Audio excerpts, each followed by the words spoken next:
எப்படி இருக்கிறீங்க? நல்லா இருக்கிறீங்களா? இன்னைக்கு அஸ்வினி சீக்ரெட் சமையலில் வந்து நம்ம பைத்தம்பருப்பு வச்சு ஒரு டிஷ் பண்ண போகிறோம். ஸ்வீட்டு தான் ரொம்ப நல்லாயிருக்கும். இந்த மாதிரி நம்ம எப்படி பண்ணுறதுன்னு பார்க்கலாமா? பாருங்கள், ஒரு கப்பு இந்த மாதிரி பருப்பு வந்து நைஸாக உடையணும். நல்லா ஊறி இருக்கணும். 1 hour ஊற வைங்க போதும். பாருங்கள், நான் இந்த கப்பில் ஒரு கப்பு பைத்தம்பருப்பு எடுத்து ஊற வச்சுக்கிறேன். நல்லா கழுவிட்டு 1 hour ஊற வச்சுருக்கிறேன். இப்போ இதை எடுத்து நம்ம மிக்ஸி ஜாரில் போட்டு அரைக்கணும். தண்ணி இல்லாமல் தண்ணியெல்லாம் வடிச்சிடணும். தண்ணி வடிச்சிட்டு நம்ம பாருங்கள் இந்த மாதிரி ஒரு ஃபில்ட்ரு எடுத்து சுத்தமாக தண்ணி இல்லாமல் நம்ம இதில் எடுத்துக்கணும். அப்போ தான் மிக்ஸி ஜாரில் போட்டு நல்லா நைஸாக அரைச்சிட்டு வர முடியும். தண்ணி இல்லாமல் எடுத்துக்கோங்க. தண்ணி வந்து ஃபுல்லு ட்ரை ஆகிடுச்சு. தண்ணி ட்ரை ஆகிட்டு இருக்குது. இப்போ நம்ம இதை ஒரு மிக்ஸி ஜாரில் போட்டு தண்ணி ஊற்றாமல் நல்லா நைஸாக அரைச்சிட்டு வந்துடுங்க. தண்ணி ஊற்றாமல் அரைச்சிக்கோங்க. ஒரு சுற்றினா நல்லா நைஸாக பேஸ்ட் மாதிரி ஆகிடணும். பாருங்கம்மா, இந்த மாதிரி அரைச்சிக்கோங்க. நைஸாக இந்த மாதிரி அரைச்சிக்கோங்க. ஒரு இதில் கப்பில் போட்டுக்கோங்க. இதை வந்து நம்ம கொஞ்சம் ஒரு சிட்டிக்கு இட்லி ஆப்ப சோடா போட்டுக்கோங்க. சிட்டிக்கு சால்ட்டு போட்டுக்கோங்க. போட்டு மிக்ஸ் பண்ணி கொஞ்சம் உப்பு கொஞ்சம் ஆப்ப சோடா போட்டு நல்லா மிக்ஸ் பண்ணுறேங்க. நல்லா அடித்து கொஞ்சம் நல்லா ப்ரெஸ் பண்ணுங்க. இப்படி இந்த மாதிரி நல்லா மிக்ஸ் பண்ணிவிட்டு நம்ம போய் தண்ணியை எடுத்து வச்சுக்கலாம். இந்த தண்ணியெல்லாம் ஒரு ட்ராப்ஸ் பாருங்கள். வெல்லமோ சர்க்கரையும் ரெண்டுத்துலேயும் பண்ணலாம். நான் வெல்லத்தில் பண்ணல சர்க்கரை எடுத்துக்கிறேன். 2 கப் போட்டுக்கோங்க. 1 கப்பு பருப்பு ஊற வச்சோம். 2 கப்பு ஜாங்கிரி பவுடர் போட்டுக்கோங்க. 1 கப்பு பருப்பு ஊற வச்சோம். 2 கப்பு ஜாங்கிரி பவுடர். பாவு பாதெல்லாம் ஒன்றும் இல்லைங்க. அதே மாதிரி 2 கப்பு நம்ம பாவு பாதெல்லாம் ஒன்றும் வேண்டாம்.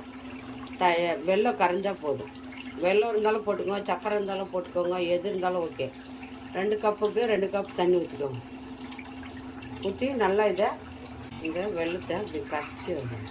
பாருங்கள், வெல்லம் வந்து கரைஞ்சி வரணும். லைட்டாக ஒரே ஒரு லைட்டாக கம்பி பாதம் கூட வேண்டாம். சும்மா கொஞ்சம் பிசுன்னு வரணும். அதுக்கு கொஞ்சம் கொதிக்க வச்சு பாருங்கள். பிசு தன்மை வந்துச்சு. போதும். இதை பக்கத்தில் வச்சுக்கலாம். இப்போ வந்து இது பண்ணிக்கலாம். பாருங்கள், எண்ணெய் வந்து நல்லா சூடு பண்ணிக்கோங்க. இந்த மாதிரி ஒரு ஜல்லடை வேணும். மற்றது இருந்தாலும் சரி, இதாக இருந்தாலும். இதை வந்து நம்ம என்ன பண்ணோம், இதில் கொஞ்சமாக பாருங்கள், மாவு கொஞ்சமாக எடுத்து இதை வந்து இப்படி போட்டு நல்லா ப்ரெஸ் பண்ணணும்.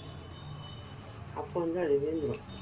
எண்ணெய் சூடாக இருக்கும்போது நல்லா அப்படி நம்ம கொஞ்சமாக எடுத்து இப்படி போடுங்க.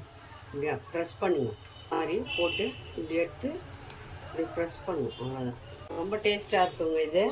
இந்த மாதிரி பண்ணால் இப்போ வந்து கொஞ்சமாக இந்த மாதிரி ரொம்ப ஒரே டைம் போட்டால் எல்லாம் ஒட்டி பூந்தி மாதிரி இல்லைங்களா. இது பைத்தம்பருப்பில் நம்ம பண்ணிக்கிறோம். நல்லா சிவந்த பிறகு எடுத்துடுங்க.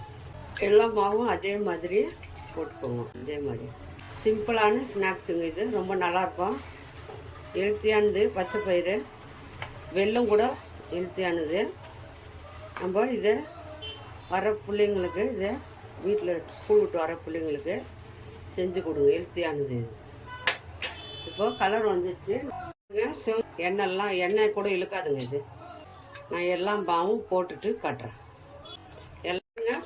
இந்த மாதிரி இப்போ நல்லா உடஞ்சி இந்த மாதிரி வந்துடுச்சு பாருங்கள். ஒட்டின்னுக்கிறதால அப்படி எடுத்துடுங்க. எடுத்துட்டு நம்ம இந்த பாவில் இதை போட்டு ஊற வைக்கணும். அவ்வளோதான். ஈஸிங்க. ரொம்ப நல்லா போட்டு நல்லா ஊற வச்சுருங்க. ஒரு 10 நிமிஷம் நம்ம இந்த மாதிரி ஒட்டின்னுக்கிறதால அப்படி எடுத்து விட்டுருங்க. எடுத்து விட்டுட்டு நம்ம இதை 10 நிமிஷம் ரொம்ப டேஸ்டியாக இருக்கும். இது ரொம்ப உடம்புக்கு வந்து ஹெல்த்தியானது. எப்படின்னா வெல்லமும் ஹெல்த்தியானது தான், பைத்தம்பருப்பும் ஹெல்த்தியானது தான்.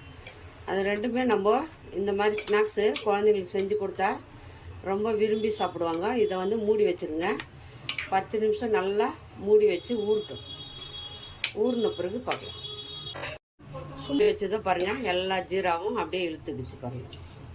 கம்மியாக ஜூஸியாக டேஸ்டியாக இருக்கும். இது பாருங்கள், 1 கப்பு தான் போட்டேன், இவ்வளோ வந்திருக்கு பூந்தி மாதிரி.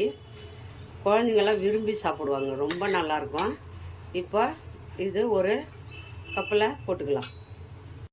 பாருங்கள் வெள்ளைப்பாவில் நல்லா ஊறி சூப்பராக ஜூஸியாக வந்துக்குது பாருங்கள்.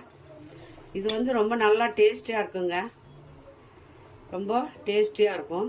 பாருங்கள், பார்த்துங்களா? இப்படி பண்ணால் பாருங்கள், ஜூஸியாக இருக்கு, ரொம்ப நல்லாயிருக்கு. இந்த மாதிரி சிம்பிளாக வீட்டில் குழந்தைக்கு எல்லார் வீட்டில் பைத்த பருப்பு இருக்கும், வெல்லம் இருக்கும். வெல்லத்துலேயும் பண்ணலாம், சக்கரைலையும் பண்ணலாம், எது வேணாலும் பண்ணலாம். ரொம்ப நல்லா இருக்குது உடம்புக்கு. குழந்தைங்களுக்கு இந்த மாதிரி செஞ்சு கொடுங்க, விரும்பி சாப்பிடுவாங்க. இந்த ஸ்நாக்ஸ் யாருக்கு பிடிக்குமா லைக் பண்ணுங்கள், ஷேர் பண்ணுங்கள், கமெண்ட் பண்ணுங்கள். மறக்காத அஸ்வினி சீக்ரெட் சமையலை சர்ப்ரைஸ் பண்ணுங்கள். இன்னொரு டிஷ்ஷில்